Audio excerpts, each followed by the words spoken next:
Até voltando pro assunto da espiritualidade, que nada acontece por acaso, assim, na minha concepção da vida. Nada acontece por acaso. Todos nós somos almas que estão vivendo aqui por uma razão. A gente tem objetivos a cumprir, a gente tem coisas a passar exatamente para aprender com elas. E eu via esse tipo de situação antes muito dessa maneira de, meu Deus, grita, meu Deus, pede ajuda. Nossa, você tem condição, por que você não sai disso antes? Não é assim que funciona. Depois que você tá dentro de uma situação, é quando você realmente enxerga, quando você realmente fala, não é fácil. E às vezes você tá tão envolvido que você não percebe os sinais. E é claro, guardado as devidas proporções, mas é uma síndrome de Estocolmo, né? Você acaba tendo ali uma relação de amor e ódio, e você chega uma hora que tá tão limítrofe que você não consegue perceber o que é bom e o que, exato. E o que é ruim. E você às vezes naturaliza, a pessoa é assim mesmo. Isso é só um comportamento que ele já tem, mas não é por mal, o coração é bom. Então são justificativas e argumentos que só serve para minimizar um problema que é muito grande. E são termos que quando você passa por isso, você escuta isso de todo mundo. Você escuta isso da polícia, você escuta isso da justiça, você escuta isso de parentes. Assim, é uma luta diária, né? A minha mãe escolheu lutar por isso. Eu tenho muito orgulho do que ela fez, dela escolher lutar por isso. E minha mãe sempre me diz isso. Ela fala, filha, eu não desisti de ter um processo criminal andando, de ter isso tudo funcionando, não por mim. Porque hoje em dia eu não preciso. Eu me casei com seu pai, eu tenho uma ótima família, uma ótima vida, uma pessoa que me ama, que é completamente o oposto de personalidade comigo, que a gente tem tudo. Eu tenho dinheiro, eu não preciso do processo. Mas eu não tô entrando nisso por mim. Tô entrando nisso por todas as que não puderam entrar. E para evitar que essa pessoa possa fazer isso com mais pessoas. Então, eu acho que isso é uma luta muito coletiva. Você denunciar esse tipo de situação não é só por você. É uma luta coletiva, né? A gente veio pra cá de Uber e mais coincidências da espiritualidade muito divertidas. Uber foi, assim, uma experiência muito engraçada na vinda pra cá. Ele se tornou um amigo, assim, e ele veio falando sobre espiritualidade. E aí quando a gente tava chegando aqui, que eu dei risada e falei pra ele, eu falei, cara, que engraçado, eu estou indo participar de um podcast e falar exatamente sobre isso. Ele falou, não, mentira. Ele falou, e a gente começou a bater papo sobre isso. Vamos convidar esse Uber pra cara, vir pro 18. Nossa, uma pessoa iluminada, assim, uma ótima pessoa. E ele tava contando nesse assunto de violência, porque ele tava dando dicas pra gente de pedir Uber. Eu passei por uma situação de agressão no Uber, assim. Eu lembro, você chegou a colocar nas redes sociais. Eu cheguei a compartilhar essa história nas minhas redes sociais, até pra alertar outras pessoas, eu lembro né? Disso.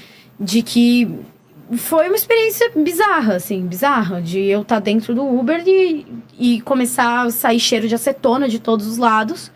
E o ar ligado super forte, com um super cheiro de acetona. Eu comecei a ter tontura e botei a cabeça pra fora do carro.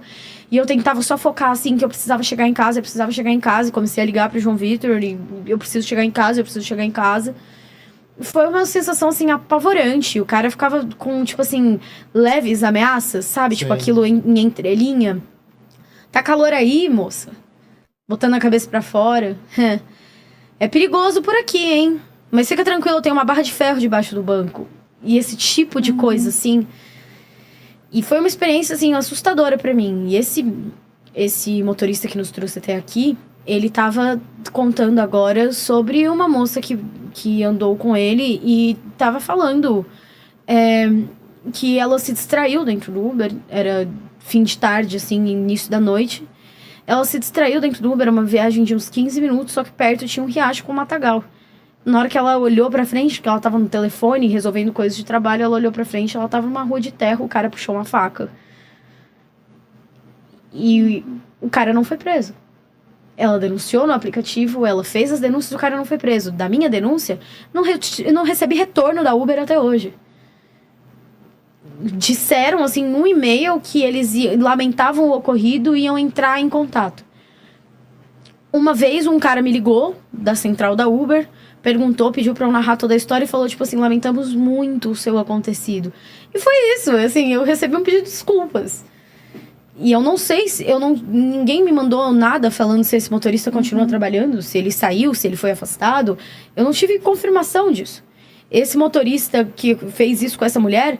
Os motoristas do Uber se reuniram para tentar perseguir este cara e encontrar ele, porque a polícia não fez nada, porque a Uber não fez nada.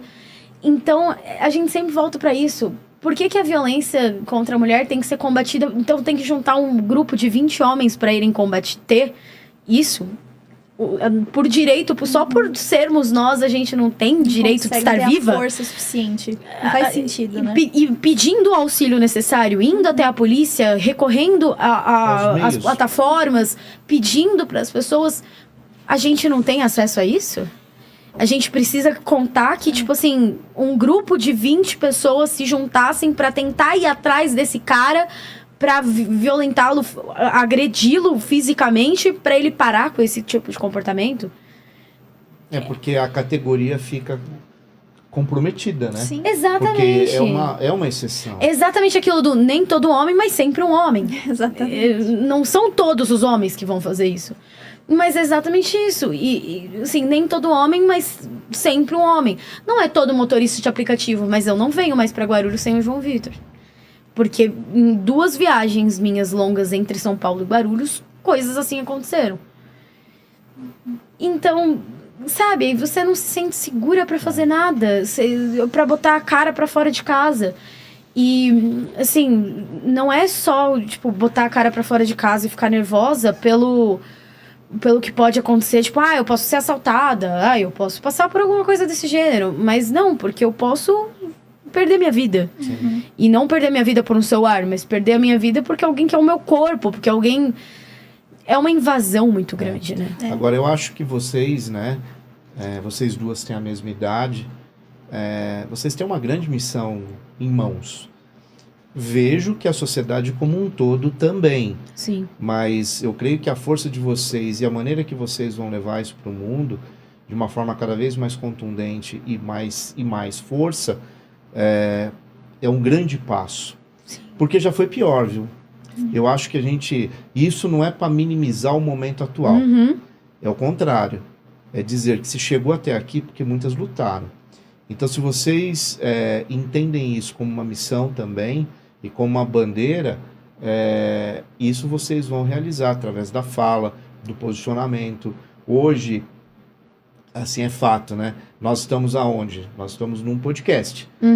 Aqui não tem fronteiras. Exato. Né? Isso vai para o mundo inteiro e vai ecoar nos ouvidos das pessoas mais variadas do mundo. Sim. Então é muito importante essa mensagem, porque por mais que ela possa ser repetitiva muitas vezes, ela é necessária, né? Porque grandes mudanças na história da humanidade só aconteceram pela persistência de algumas pessoas. Sim, exatamente. Eu acho que, assim, meu propósito até dentro do cinema, dentro da arte, tem a ver com isso.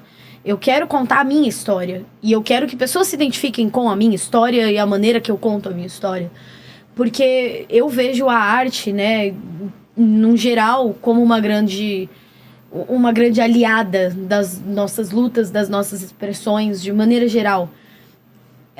Você mostrar para o mundo, da sua maneira de enxergar, o que você passou, o que você viveu, os seus sentimentos, o porquê aquilo tem que ser combatido, o porquê tal coisa não pode ser minimizada. Sim. Então, eu acho que todo mundo que trabalha na área da comunicação, no geral, não só na arte, mas em todas as áreas da comunicação, tem um grande propósito, né?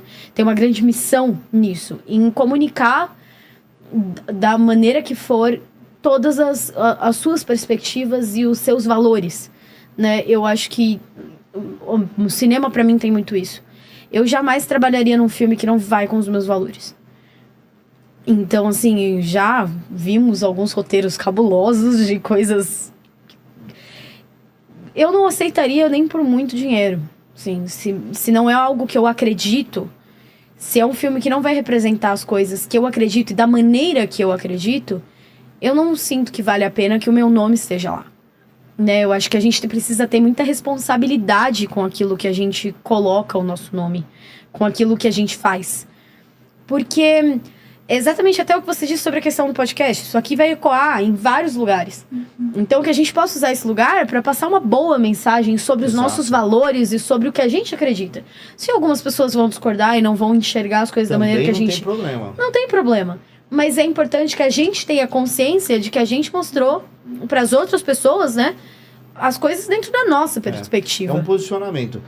Exato. Desde sempre o ser humano ele busca modelos referenciais.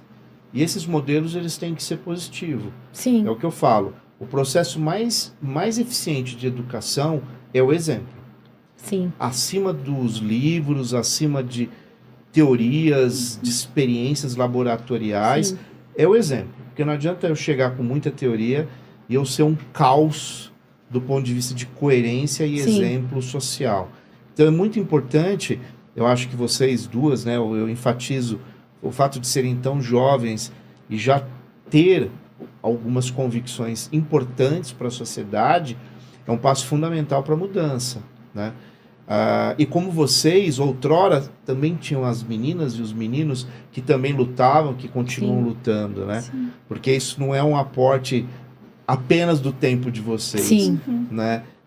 Todas as gerações, elas tiveram grandes homens e grandes mulheres. Com certeza. Mas eu volto a dizer que ainda acredito que hoje, 2024, vocês estão dentro de um processo muito mais contundente do que é óbvio há 40, 50, 60, Sim. 70, porque a sociedade ela está dando, ela esgarçou, ela não consegue mais conter isso. Conter. Entende? Exato. Isso hoje é muito forte. É um tsunami, né? É um tsunami. A gente quebrou essa barreira, assim, principalmente com a internet que alcança tudo em todos os lugares. A barreira foi quebrada. Você consegue ter voz, né?